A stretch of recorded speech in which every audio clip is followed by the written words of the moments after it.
les servantes et les nounous sont là pour vous aider. C'est-à-dire, il faut qu'on mette les points sur les i. Ils sont là, le personnel de maison, c'est pour vous aider. Mais la tâche, c'est votre tâche à vous.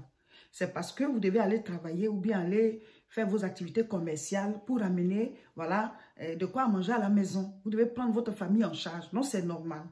Donc, tu prends quelqu'un pour t'aider. La personne est là pour t'aider. Vous payez la personne, hein, mais la somme qu'on donne là, souvent, le travail même que la personne fait là, c'est plus que ce qu'on lui paye. Ce sont des sommes souvent dérisoires. Ça aussi, il faut y penser. Et permettez-leur de se reposer aussi. Il y a un temps, même quand toi tu travailles là, tu travailles jusqu'au soir, tu dors là-bas. Non.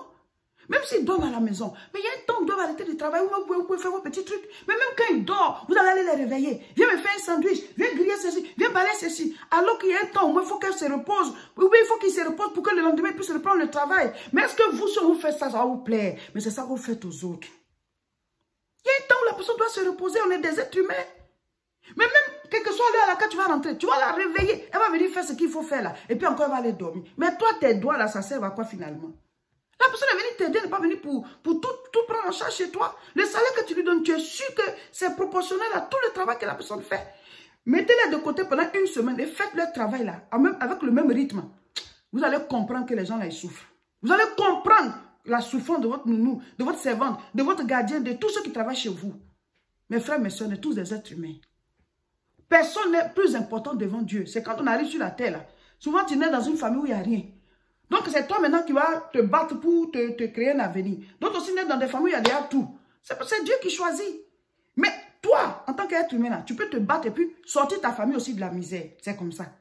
Donc, si ta famille n'a pas été une bénédiction pour toi, toi, tu peux être une bénédiction pour la famille. C'est pour ça qu'on se bat. Donc, quand vous avez une position, là, ne détruisez pas les autres. Dans quelles conditions elles dorment, dans quelles conditions elles mangent. Elles n'ont pas de temps de repos. Elles vont dormir tard, se lever tôt. Tout ce qu'on devait faire là, vous avez tout mis entre les mains des servantes, des nounous et tout. C'est vrai, on travaille. Mais à un certain moment là, il faut prendre sa maison en charge. Quand tu viens, un temps tu dois t'occuper de ta maison, voir ça, qu'est-ce qui a été fait et tout. Et puis dis merci à la personne, même si tu la payes. Dis merci. La personne qui fait à manger, vous venez le soir, vous mangez là. Tu l'insultes bien en partant au travail. Même si elle n'empoisonne pas là. Mais le cœur avec lequel elle a fait là. Toi, est-ce que la nourriture là, ça peut bien descendre? Mes frères, mes sœurs. Et avec ça, chacun prie chez lui. Avec ça, chacun invoque Dieu chez lui. Hein. Mais il y a des gens qui souffrent chez toi, qui agonisent. Et tu pries pour qu'au travail, ça puisse aller. Ah, ton patron, il est mauvais avec toi. Il y a tel collègue qui te fatigue. Il y a telle chose à laquelle tu avais droit. Il y a des choses auxquelles tu avais droit, on ne t'a pas donné jusqu'à présent. Ils sont ingrats, ils sont mauvais avec toi, avec tout ce que tu as fait. Mais toi, tu oublies que ton personnel de maison là a les mêmes prières, les mêmes plaintes devant Dieu contre toi. La Bible dit, c'est qu'un homme aura semé, il le moissonnera. Tu quittes au travail, tu viens. Il n'y a même pas un temps où tu vas aussi décharger un peu la nounou là. C'est vrai que tu es fatigué. Mais ton enfant a besoin de toi. Ton enfant a besoin de liens affectifs entre lui et toi. Vos enfants ont besoin de liens affectifs. Mais tout est la nounou, tout est la servante. Du matin au soir, la servante. Du soir au matin, la servante. Donc l'enfant, c'est un abandon. Et vous êtes à l'aise. Il n'y a pas un temps de répit pour cette servante. Il n'y a pas un temps de répit pour cette nounou, pour ce personnel de maison. Parce que papa et maman ont abandonné, ont démissionné. Voilà, ils ont tout confié aux nounous, aux servantes, aux serviteurs, tous ceux qui sont dans la maison là. C'est eux qui doivent s'occuper des enfants. Vous êtes à l'aise. Oui, on les prend pour nous aider. Mais les enfants ne leur appartiennent pas. Il faut se ressaisir. Donc la servante va jouer ton rôle à tous les niveaux. Tu ne sais même pas changer la couche de l'enfant parce que tu peux payer quelqu'un pour le faire. Mais l'argent que tu donnes là, tu es sûr que ça vaut le service que la personne rend là. Et Dieu merci si vous tombez sur de bonnes servantes. Dieu merci si vous tombez sur de bonnes nounous. Mais malheureusement, certains qui tombent sur les quelques mauvaises nounous, parce que ce n'est pas toutes les nounous qui sont mauvaises. Il y en a qui sont à fond, elles ont un grand cœur, elles s'occupent de vos enfants. Mais quand vous tombez sur les mauvaises là, on leur inculque des choses à votre insu. Mais quand de temps en temps, quand tu viens, puis tes enfants ont un temps avec toi, où vous causez, pas que tu vas mener de l'enquête, on t'a fait quoi, non. Mais quand vous causez, l'enfant, il sait qu'il y a un temps où il sera avec papa, il y a un temps où il sera avec maman. Là. Naturellement, il y a des choses que tu vas apprendre. Naturellement.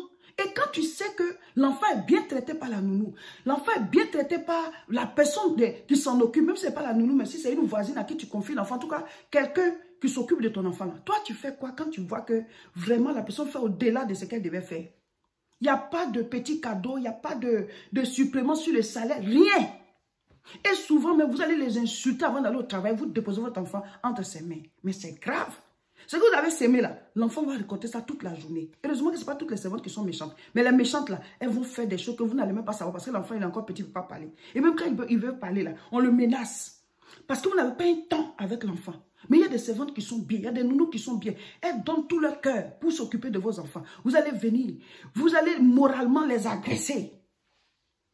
Vous allez briser leur amour. L'élan que ces filles-là ont. La vie, on ne sait pas où on termine. On peut commencer bien, terminer mal.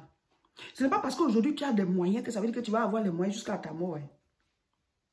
Vous voyez, quand il y a la guerre dans un pays, là, tu ne prends pas ta maison pour partir, tu laisses ta maison. Tu ne prends pas ton travail pour partir, tu laisses ton travail. Même ton argent, ce n'est pas tout que tu prends. Quand il y a la guerre dans un pays. Ceux qui ont vécu la guerre dans leur pays, là, ils savent ce que c'est. Vous arrivez quelque part pour vous reprenez à zéro. Et la personne même qui était servante chez toi, peut-être qu'elle va t'héberger, mais parce que là où vous êtes parti, c'est eux qui ont une maison là-bas. Et tu te retrouves à un niveau, la vie, on ne sait pas. On ne sait pas. Qu'est-ce qu'un jour peut enfanter, on ne sait pas. Donc, un être humain qui est sous ton toit, là, il faut le traiter avec bon cœur. Parce que Dieu dit, il a créé les hommes à son image. Donc, chaque fois que tu vois un homme, un être humain devant toi, c'est Dieu que tu vois là. Dieu est dedans. Donc, la manière dont vous traitez votre personnel de maison, là, il faut revoir. On est des êtres humains. Mais nous tous, on lève la main comme ça, on prie. On veut que Dieu fasse des choses. Mais lui-même, il dit, pardonne-nous nos offenses, comme nous aussi, nous pardonnons à ceux qui nous ont offensés. C'est-à-dire, c'est ce que tu fais aux autres, là, c'est ce que Dieu va te faire. Ressaisissons-nous.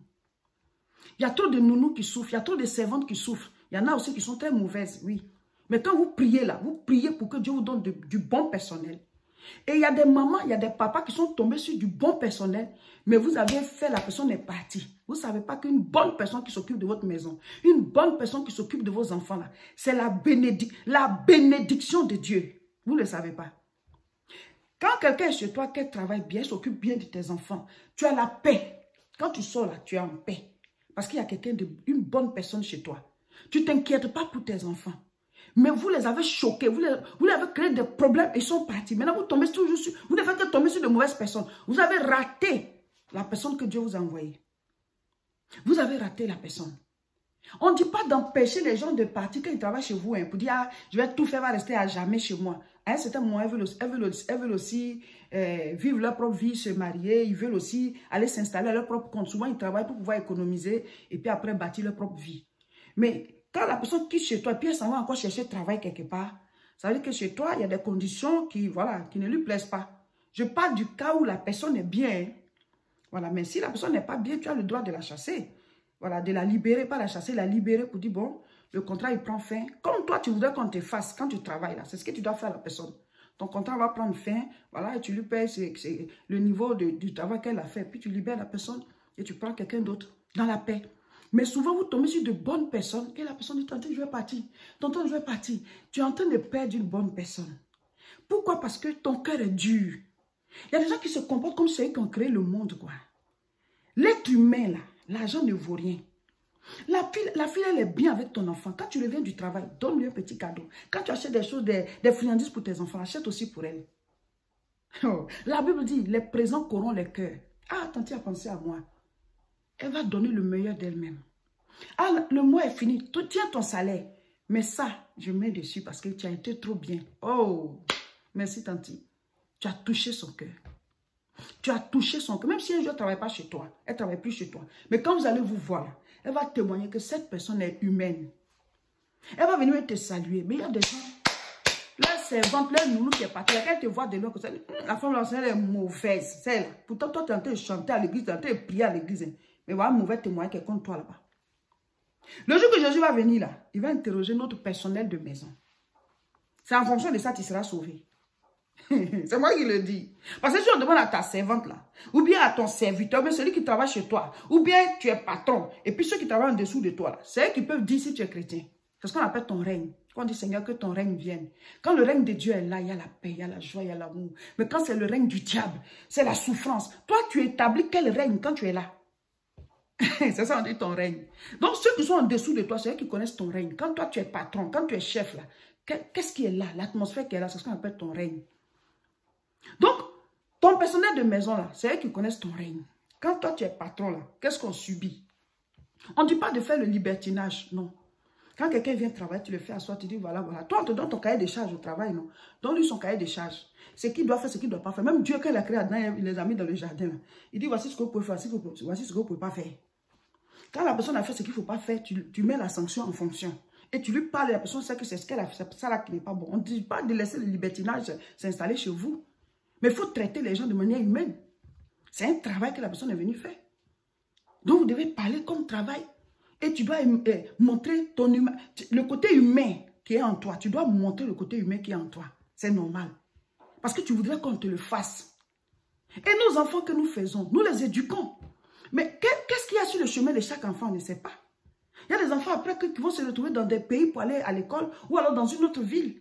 Ils vont se retrouver chez quelqu'un. Quand tu n'as pas les moyens pour pouvoir lui acheter une chambre, lui louer une chambre et tout ça, tu vas lui prendre un tuteur. Mais il sera chez quelqu'un aussi. Et toi, l'enfant d'autrui était chez toi. Regarde ce que tu es en train de faire. Est-ce que ton enfant ne va pas récolter ça quelque part? Mes frères, mes sœurs, la vie là. Et on ne sait pas quand on meurt. On va se présenter devant Dieu avec toute la maltraitance qu'on fait aux autres. Bravo aussi aux parents qui ne maltraitent pas le personnel de maison, qui sont humains. Bravo. Ce n'est pas tout le monde qui est mauvais, hein, voilà. Mais on donne les enseignements pour que celui qui sait qu'à tel niveau il a déconné, qu'il puisse vraiment se ressaisir. Donc, ce n'est pas pour vous juger, chers amis. Voilà, le pasteur, c'est celui-là qui montre la direction. Je suis pasteur Seka Olga de l'église La Moisson de France. Que Dieu vous bénisse. Partagez massivement la vidéo. Abonnez-vous à nos chaînes. Il y a des vidéos encore plus importantes qui ont des thèmes encore très, très forts. Vous serez édifiés. Voilà, abonnez-vous et partagez massivement cette vidéo.